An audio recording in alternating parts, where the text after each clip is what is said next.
রাধে রাধে, আশা করি সবাই ভালো আছে। আজকে বানাবো পনিরের রেসিপি। আলু, টমেটো,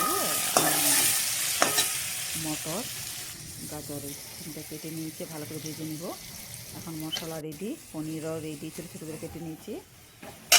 আলু, মটর, গাজরটা ভালো করে ভেজে নিব।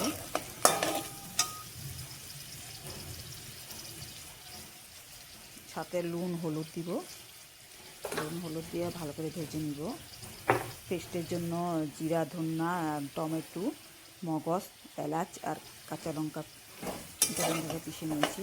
আগে এটা ভেজে নিব, ভালো করে লাল লাল করে ভেজে নিব। আর পেস্টটা এখন ঢেলে দিব।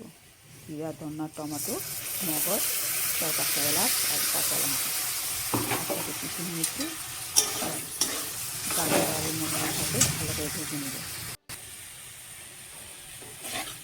ভালো করে মশলার সাথে ভাজা ভাজা হয়ে গেছে। এখন সাথে পনিরটা ঢেলে দিব। তোমরা চাইলে ভেজে নিতে পারো, আমি কাঁচা ঢেলেছি। মশলার সাথে হালকা ভেজে নেব, একটা ভাঙবে না, সুন্দর হবে। আরও পনিরের যে গন্ধ, সুগন্ধ এটা ভালো করে বেরোয়। না ভাজলে খেতে কিন্তু আলাদা টেস্টি লাগে।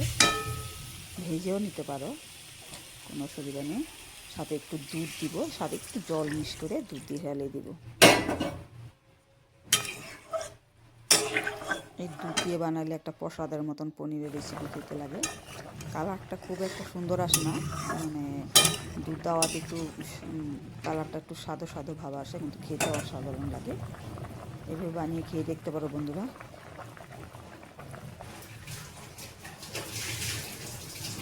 সুস্থ রেসিপি, ভালো থাকার সুস্থ রেসিপি। মশলা কম, তেল কম, দুধ দিয়ে। রাধে রাধে, ভালো থেকো।